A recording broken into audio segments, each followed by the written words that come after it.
Dave Ricard, président de la Distillerie des Appalaches, membre des Distilleries du Québec. Moi, je suis ingénieur de formation, puis depuis le début de ma carrière, j'ai toujours voulu partir ma propre compagnie. J'attendais juste le bon moment, la bonne idée. Et puis, c'est dans un voyage sportif avec mon associé Kevin Pelletier, où lui, il travaille dans le sirop d'érable, donc exporte dans une vingtaine de pays. Il me dit, Dave, ça serait vraiment intéressant d'avoir des produits à valeur ajoutée. Et bon, autour de la table, il y avait des bons rhums, des whiskies. Je dis, pourquoi pas utiliser le sirop d'érable québécois pour faire un produit propre à notre terroir et puis un produit fin. Et de là est née l'idée d'une distillerie. On a appelé un chimiste quelques semaines plus tard et 2 mois plus tard, ce que vous voyez autour commençait à naître sur papier. Le nom de la distillerie des Appalaches, en fait, c'est venu assez rapidement dans notre projet. On s'est aperçu que dans notre région, donc qui est Chaudière-Appalaches, on était la première distillerie qui n'était pas artisanale à prendre pied ici. Donc, on a décidé tout simplement de faire honneur à notre région. Le maire en est très fier d'ailleurs, il nous fait de la belle promotion. Donc, la distillerie des Appalaches est née autour de ça. Puis c'est aussi notre petit côté amoureux de la nature. Les Appalaches, c'est l'une des plus grandes formations rocheuses sur la planète. Donc, on se disait qu'on voulait rendre honneur aussi à cette formation qui est très présente au Québec. Dans l'ordre des produits qu'on a sortis sur les marchés, le premier produit était le Kepler Dry Gin. Donc, un dry gin dans la tradition des gins londoniens, donc très complexe, qui est difficile à établir. Est-ce que c'est un gin qui est plus boréal, un peu plus fruité? Il y a des belles dimensions dans ce gin-là. Donc, on utilise de l'argousier de la Beauce qui est juste à côté, de la canneberge. Il y a aussi du thé du Labrador et c'est un alcool de grains de maïs et d'orge qu'on utilise pour ce produit-là. Ensuite, on a une version vieillie de ce produit-là qui est le gin Kepler Réserve.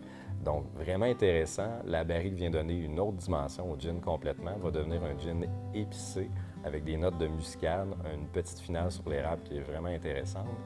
Le moins 40 qui est notre produit phare, donc autour duquel on a bâti la distillerie, qui est un alcool fait à 100% de sirop d'érable québécois. Et notre petit dernier, comme je mentionnais, qui est Alphonse, qui vient tout juste d'arriver sur les tablettes, qui est un gin en fait sans alcool. Donc, même procédé, on le distille en pot still.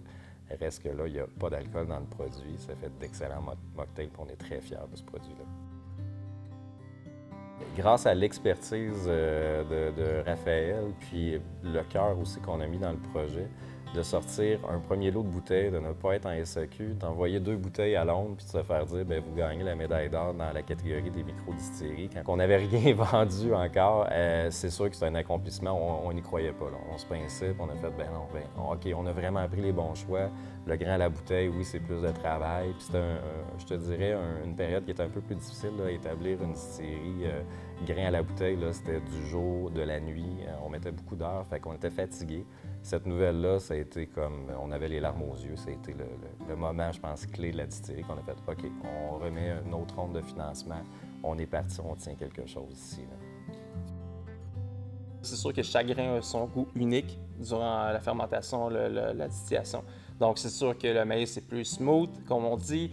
Le seigle, vraiment plus épicé. L'orge, c'est pour amener les enzymes dedans.